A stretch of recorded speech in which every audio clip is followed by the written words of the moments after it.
kita banyak membahas ulama balaghah dan secara umum penjelasannya mungkin kaidah-kaidah yang dipaparkan oleh pemateri-pemateri yang sebelumnya itu kan kelihatannya secara umum sama. Nah mungkin ciri khas mereka masing-masing khususnya mungkin pertama ini Ibnu Qutaibah sama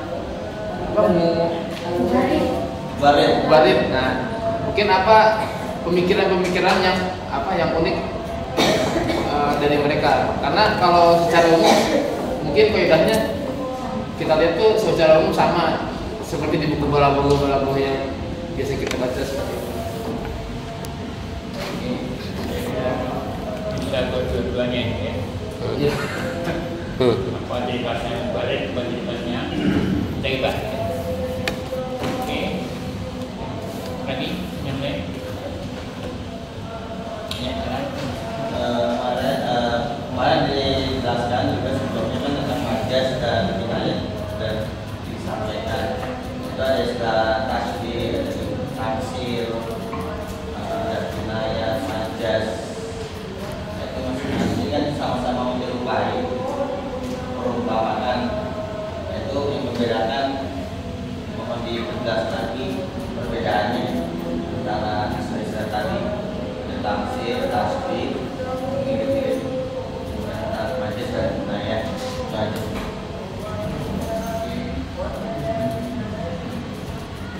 Dua-duanya sampai bisa Qutaibah ya. Atau mau diadakan satu?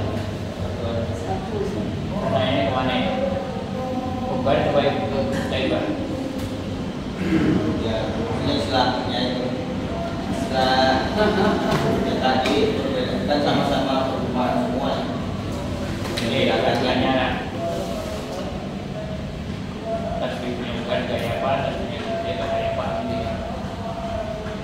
Oke, mungkin bisa dijawab dengan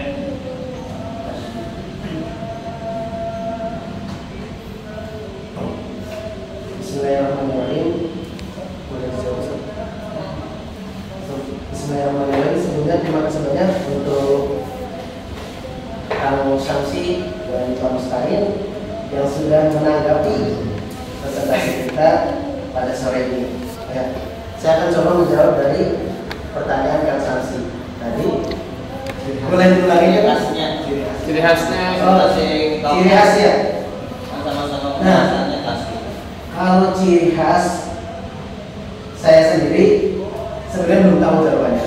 Tapi untuk kontribusi, mungkin Ibnu Qutaibah ini memberikan kontribusi sebuah teori terhadap kemajuan atau perkembangan ilmu balaghah. Mungkin pada saat itu teorinya yang ditemukan hanya 60 teori.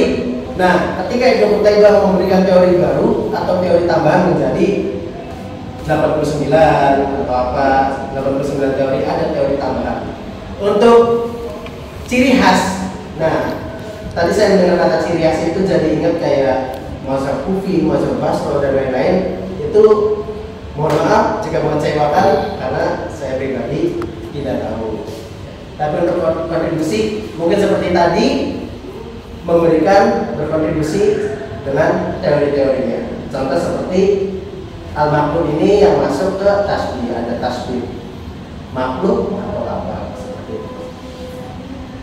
Nah, untuk biar lebih cepat, Pak Mustaqim tadi bagaimana Pak? Perbedaan. Ya, perbedaan istilah tasbih, tamsil, majas, kinayah. Nggak tahu. Sama-sama ada masalah permisalan. Terima kasih banyak untuk Pak Mustaqim atas pertanyaannya.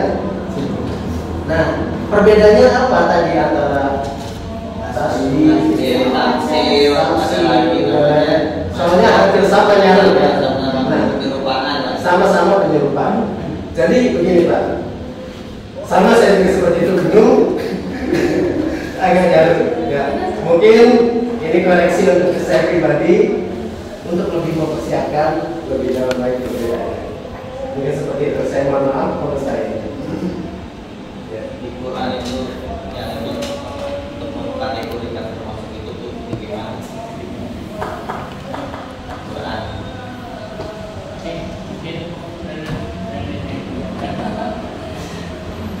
Sama halnya mungkin Ustaz belum bisa menjelaskan. Tapi kalau dari Al-Bukhari itu sendiri, dari tadi yang dipaparkan itu, kalau tasbih itu dia memaknainya dengan berarti sama atau serupa. Tapi kalau untuk al-kinaya,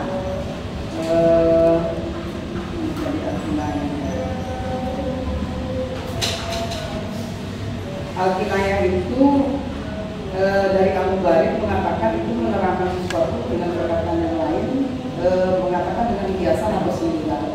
Kalau tasbih tadi lebih kepada perumpamaan, kalau kinaya dari Al-Bukhari itu ya, itu merupakan hiasan atau singular. Tapi kalau dari majas itu sendiri, ini lebih kompleks ya, saya juga sulit memahaminya. Majas itu terbentuk dari kata yang mengandung makna melewati tempat tertentu itu memahami juga. Jadi begitulah dari Al-Bukhari itu untuk tasbih, kinayah dan majas. Mungkin penjelasannya dari Ustaz lebih detail karena kami sebenarnya belum memahami.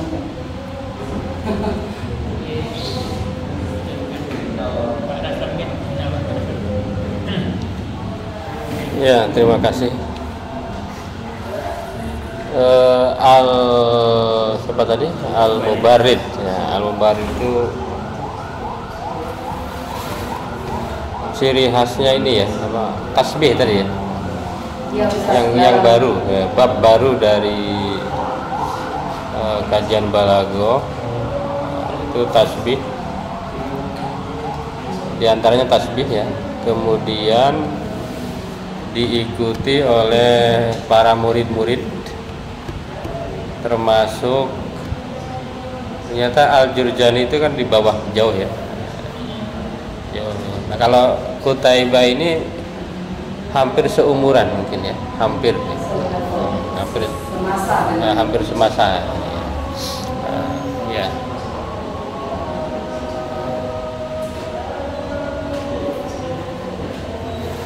Kalau Qutaibah ini, kalau saya baca kitabnya ini dia lebih ke ini ya, takwil itu ya, takwil muskil Quran itu ya, kitabnya itu yang cukup populer, muskil Quran. Jadi itu ciri khasnya itu seperti itu. Ada takwil, dia lebih kepada takwil, tafsir ya, dan unik-unik penjelasannya ya. Di sini misalnya ada pembahasan tentang yang terakhir itu babul lafzil wahid lil ma'anil mukhtalifah itu ya. Satu kata maknanya banyak, ya bahas ya musyarak seperti saja, musyarak artinya. Jadi keduanya ini berarti masih masa perkembangan tuh. Balaghah masih ada sebagian yang bilang ya ini masa bagusnya Balaghah, karena Balaghah masih masuk ke dalam zauk gitu tadi, termasuk tadi apa, ada kinayah, ada apa tadi, isti'arah, ada majaz. Nah, nggak tahu di zaman ini udah lengkap belum tuh. Nah, tadi ada isti'arah ya dibahas. Tadi dibahas juga majaz akli. Ya. Udah lengkap di zaman itu ya. Dari Al-Bukhari dengan majaz itu ada majaz akli dan ada dua majaz lughwi. Isti'arah tadi saya dengar. Lughwi itu dibagi dua lagi, Ustaz, majaz mursal dan isti'arah. Pada Al-Bukhari. Ya, artinya di zaman itu udah cukup lengkap ya. Tapi matangnya itu kan di zaman siapa itu? Ibnu Mu'tasim, Abdul Qahir kalau secara zauk ya. Kalau taksimnya di zaman Sakaki itu, taksim ini badi, ini bayan ya, ini ma'ani ya. Kalau nggak salah mubarid itu bahas tiga-tiganya ya. Iya, di bayan. Ada, udah ada istilah bayan. Tasbih, majas. Ya udah ada. Justru yang Qutaibah ini pembahasannya lebih ke takwil itu ya. Kalau di kitabnya itu. Tapi di sini ada juga dibahas isti'arah. Kalau saya baca di sini lebih ke ya ada al-majaz, isti'arah, al-maqlub, al-hadab, tikrarul kalam, al-kinayah, banyak ya. Cuma ke bawahnya itu lebih pembahasan tafsir ayat. Ini kan ada 700-an halaman. Itu dari halaman 310 itu ayat semua itu dibahas.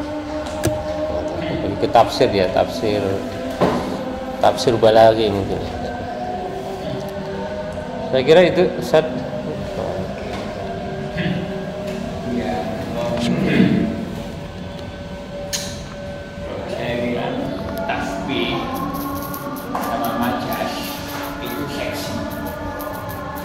Tapi kok gini ya, menarik orang untuk mengkaji.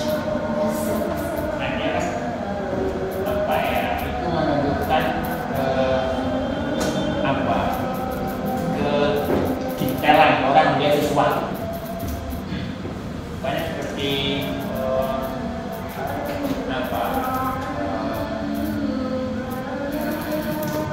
seperti ini, masalul ladzina hummilut tawrata summa lam yahmiluha kama ladzi yahmilu as-sabta sekali. Jadi orang Yahudi itu kan pintar-pintar, cerdas-cerdas, bukunya banyak, dia pintar. Tapi dia tidak memahami itu, bukan dia mengubah-ubah juga, dia itu kan kayak hemat itu binatang yang hemat cerdas sebenarnya. Hemat diajak kemana itu nanti dia suruh pulang dia bisa dia. Sekali lagi bisa. Nah, cuma ketika dia bawa namanya sekarang nggak bisa baca, jadi nggak mungkin dia bisa memanfaatkan buku yang banyak yang dia bawa itu. Itu kan satu paradoks, bawa buku banyak tapi dia nggak ngerti dia orang yang membaca. Itu kan perumpamaan yang sangat-sangat teknik. Persis seperti itu. Jadi itu menarik dan biasanya ketika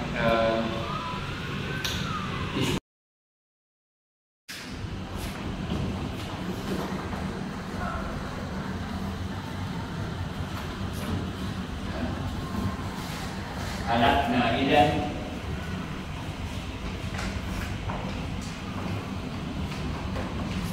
minjah bikinna al-bahaim. Yang orang kan tahu ya bahwa kalaulah rizki itu ukurannya akal, niscaya binatang-binatang mati semua. Dan udah tahu kan, jadi ketika di adasian ini benar ya, enak ya, kita dari ini oh, enggaknya mati semua juga ya. Nah ini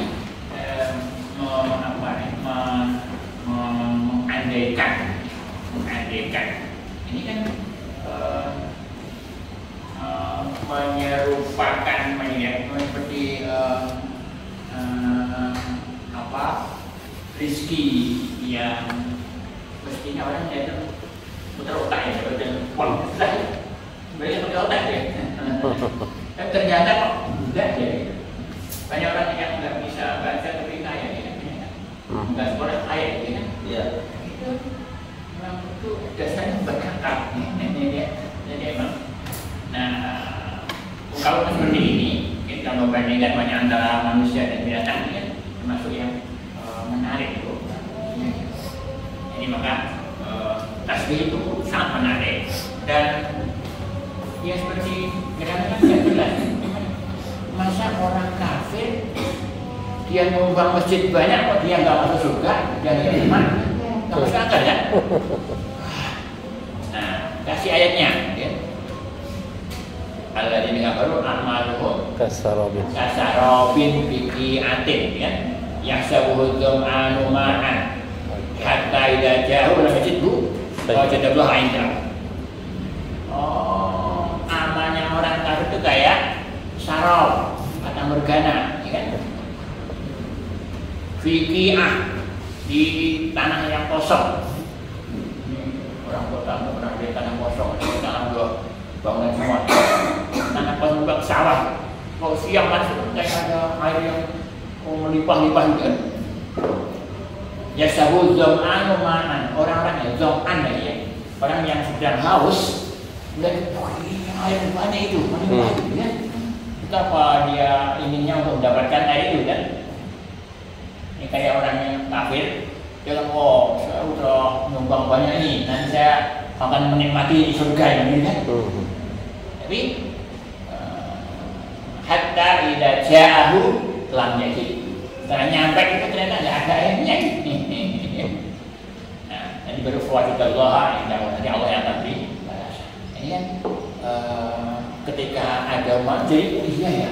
Jadi sangat mungkin orang kafir itu meskipun banyak amalnya ini ya mamanya yang dapat balasannya. Sebenarnya mengapa? Dasarnya bukan iman kan. Maka ketika ada ayat yang menunjukkan bahwa orang yang beramal soleh itu nanti dia hidupnya baik, gitu kan? Man amila sholihan min dzakarin aw unsa wa huwa mu'min. Fa'amu yanahu hayatan thayyibah. Bahwa mukminnya ada syaratnya. Kan enggak. Nah, ini kan perumpamaan itu. Jadi hampir semua para sastrawan itu tertarik untuk membahas tasbih. Dan ini kalau nggak salah Al-Bukhari itu lebih dari 60 halaman tasbih hadisnya. Dengan contoh-contoh yang banyak sekali. Ini di antara yang disebutkan di makalahnya awamai yunasyak karena ini agak pahamnya. Awamai yunasyak fil hilyati wa huwa fil hisami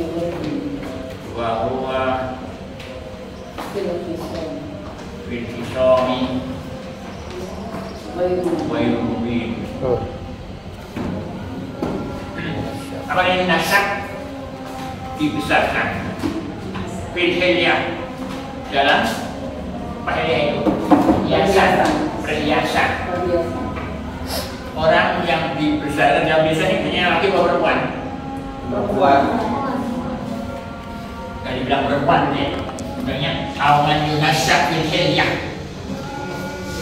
Kan dia benar dari itu di nanti kan di gelang itu kan dari itu kan kalau jangan disintasi apa? Sepatunya ada bunyinya, ada nyalanya ya. Nasyak dia. Covid hisam mubin, dia kalau udah berantem dia nggak jelas ya, kekalahan ya. Begitu lah saya lagi berantem ya, ceweknya itu kalah.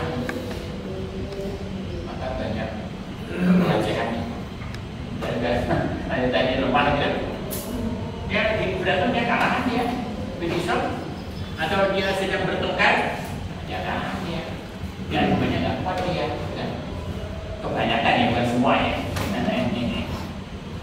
Nah maka yang seperti ini tidak pantas menjadi anak Tuhan, ya. Jadi dia bukan disebutnya orang beranak perempuan itu nggak pantas jadi anak Tuhan, ya. Yang begitu dia. Dia disebut awam yunasya fil hilyah. Ini kan namanya apa? Nah ya, ini benar kan? Memang iya, dia dibesarkan dalam ini kan. Tapi yang diurus adalah kewanitaannya dan kewanita. Ini kan banyak yang model begini, kita sebenarnya nggak paham ini apa sih hubungannya kan? Oh, yunasya apa sih? Nah, itulah Al-Quran dia di berikan gambaran kondisinya, bukan siapa ini kondisinya. Ini orang, oh dia dikasih biasa, dia bisa terus, dan seterusnya lah. Itu padahal maunya ini wanita. Kan ada yang lain-lain apa? Al-Muzza kalau walahu umsal. Nah ini kan, apakah bagi mereka anak laki-laki, tapi bagi Tuhan anak wanita, ya? Walahu umsal. Maka apa tulisannya? Inna kismatun dijab, kismatun dijab. Bisa dapat apa ini? Jadi kalau mereka meyakini bahwa malaikat itu kan anak Tuhan, dan mereka itu adalah wanita, sehingga anak Tuhan itu Tuhan punya anak wanita, ya. Nah ini kan kalau yang mereka laki Tuhan yang wanita, berarti kan pembagian yang tidak adil. Kismatun dijab. Ini yang menurut dijab ini yang sekali disebutkan dalam Al-Quran, nggak ada lagi dari dan orang jarang pakai. Apa yang dijab? Zolim.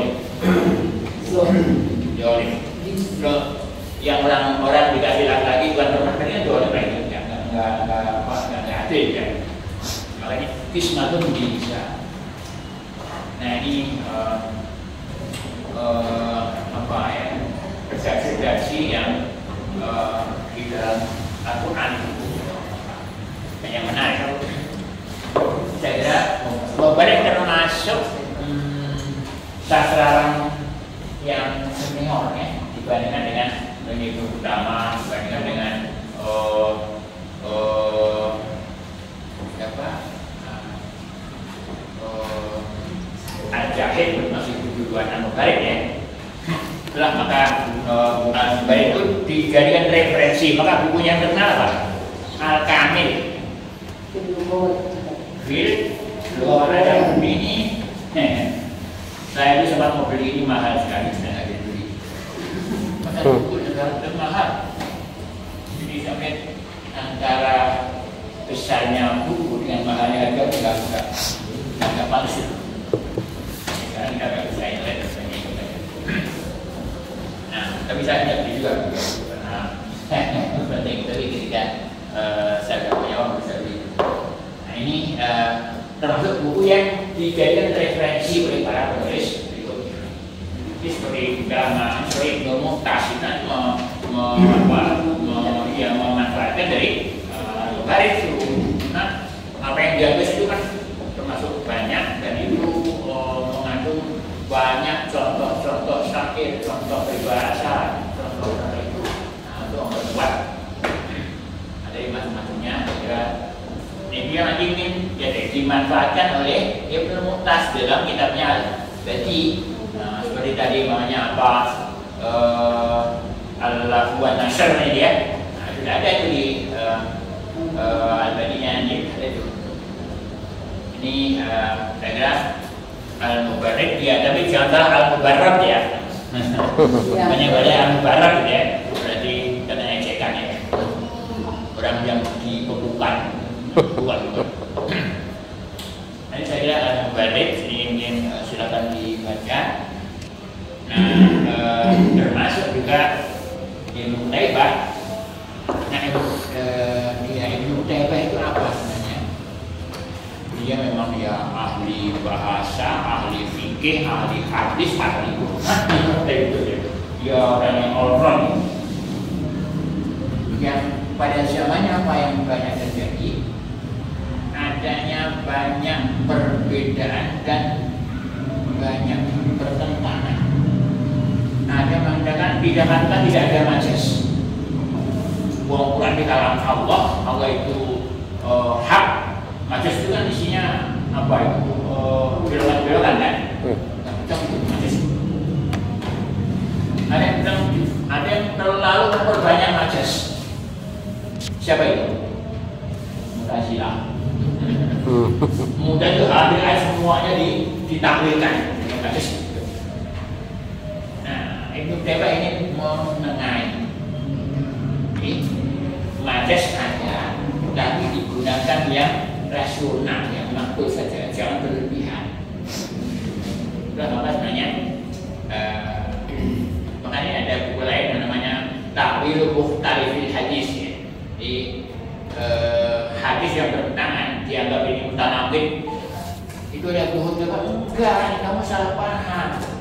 Jadi para Mu'tazilah itu menyebutkan bahwa ini hadis ini Nabi bohong, Nabi ini termasuk para pelapor itu jelek dan seterusnya. Nah dia termasuk yang orang-orang dari itu. Nanti dia tengah enggak ini yang begini dia jelaskan sehingga iya. Dan Ibnu Taimiyah persis tahu macam-macam orang-orang yang memandang miring ya, bahkan ada yang mengingkari hadis sama sekali. Maka dia dan karena apa? Dianggap saking banyaknya orang yang memalsukan hadis ya, ada nggak yang benar palsu ya. Maka dia termasuk yang menengahi antara orang yang mengingkari hadis dan orang yang kalau berbanyak hadis ya. Nah, ini saya kira dan itu mungkin karena dia juga pernah jadi qadhi, dia pernah jadi apa? Hakim. Dia hakim, dia ingin menyeimbangkan dan kayak memberikan porsi yang seimbang pada baik yang negatif maupun yang positif. Nah, maka punya banyak ya, dan saya termasuk yang dan tidak hanya ada umpamanya ketika belum menanyakan tentang itnab dan ijaz itu luar biasa. Maka ini contohkan di antara ijaz itu banyak yang halus-halusnya hilangkan itu. Yang termasuk yang sudah sering terkenal wasahil Korea, ya, hilangkan ahli Koreanya kan. Dan umpamanya yang saya sampaikan itu karena nasu ummatan wahidatan faba'atsallahu nabiyyin. Ini ada dihilangkan karena nasu ummatan wahidatan fahtalafu. Ini faba'atsallahu nabiyyin. Mengapa? Kalau memang udah ummatan wahidah nggak perlu diurus nabi gitu kan? Untuk memperbaiki gitu kan. Jadi orang tanpa disebut fahtalafu orang nggak ngerti dengan melihat kata yang berikutnya ya. Nasu ummatan wahidah. Nah, kan begitu. Jadi orang harus pinter sehingga yang dianggap nggak tahu dibuang-buang itu. Nah ini kadang-kadang celakanya kita nggak pinter, kita nggak ada dibuang-buang itu gitu. Dan kalau sudah paham itu bisa ada berbuang seperti itu. Jadi caranya apa? Terus banyak banget. Kalau tahu itu gaya-gaya anak Arab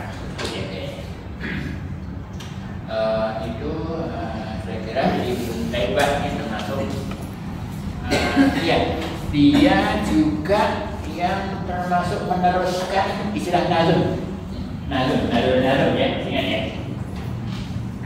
Nazariyah bukan nazm, meskipun dia bukan yang mendalami ya, tapi dia termasuk yang meneruskan.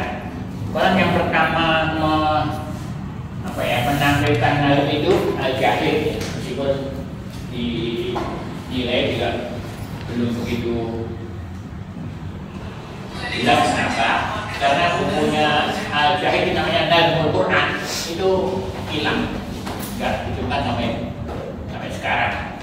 Hanya ada komentar orang di bukunya tentang bukunya Jahid ini, malah yang judulnya ada bukunya sebenarnya, cuma nggak ditemukan. Nah situ kan Jahid juga mengatakan nazmnya Jahid itu masih belum jelas. Dan Jahid ini orang Mu'tazilah. Orang Mu'tazilah itu dia tentang ijaz itu apa? Keyakinan tentang ijaz itu sifat. Apa dan sifat itu?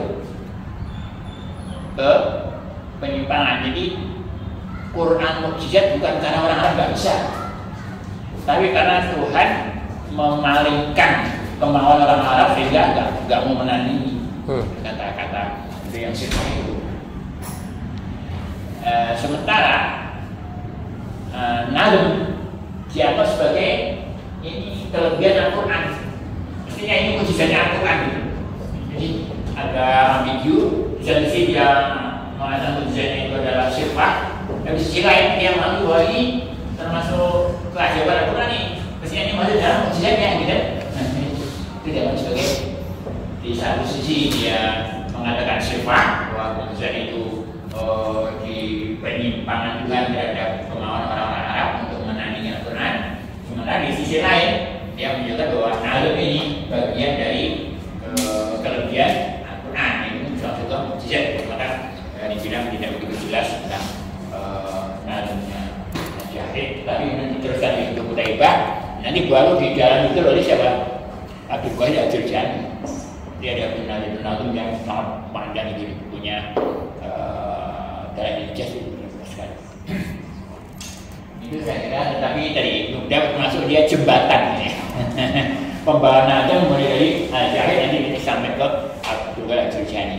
Saya kira di antara ini sekali lagi ya, kajiannya kok sama ada tasbihnya karena masih itu proses. Nah itu adalah bagian yang menarik untuk dikaji. Yang lain-lainnya mungkin nggak terlalu menarik kan. Maka dan itu banyak sekali. Dengan dari Allah wa Nasr itu kan namanya apa? Al-Lail wa Nahar apa dari ayatnya? Apa dari? Terus Al-Lail wa Nahar dia. Dan waktunya Al-Lail wa Nahar. Ini apa? Ditaskunu fihi walitabtagu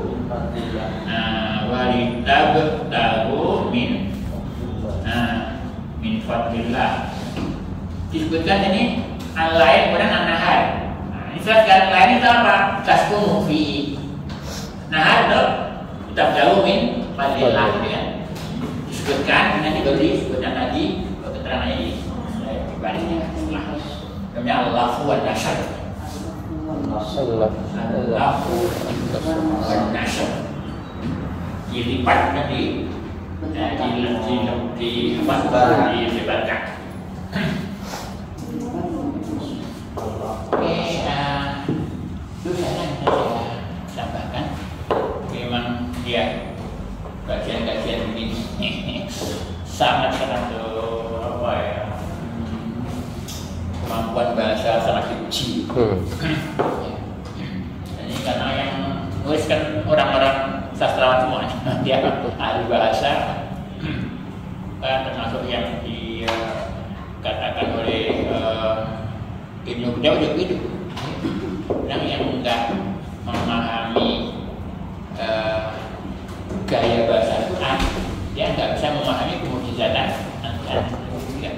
Nah ini dituliskan oleh Abu Hilal Al-Askari di sini. Ini memang ya kita beruntung ya, kita Muslim ya. Mungkin kita belum mampu untuk memahami bahasa Al-Quran dengan sebaik-baiknya kalau kita bukan orang yang apa ya, syarikohnya, rasa aslinya kita bukan Arab ya. Yang rasa aslinya Arab kita bisa menikmati buku. Meskipun juga tidak harus. Seperti Abdul Qahir dia bukan orang Arab. Abdul Qahir Al-Jurjani bukan orang Arab.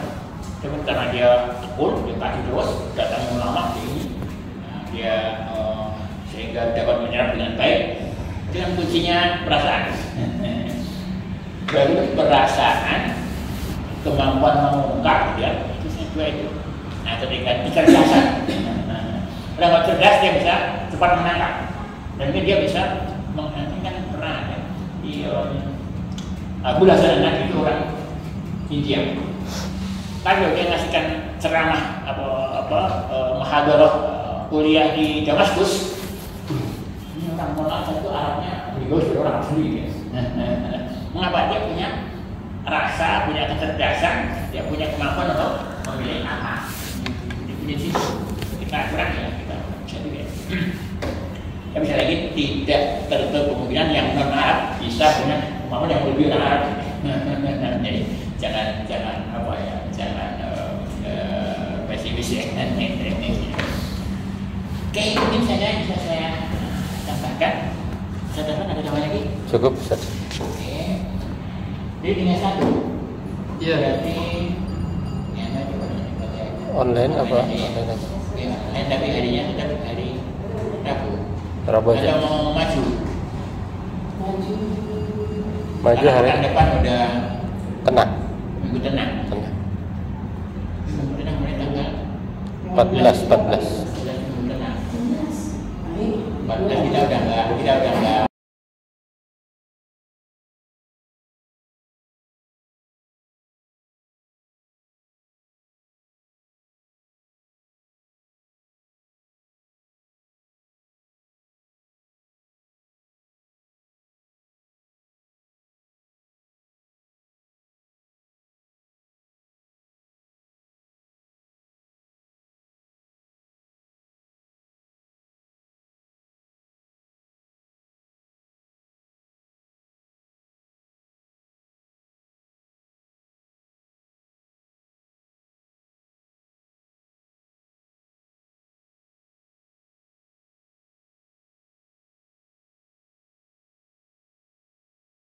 baru itu bagus ya, iya ya. Sebenarnya biasa kita ini nggak tahu, gitu. Tapi ketika itu belum dimasukkan ke dalam satu teks, kita ingin ketika ada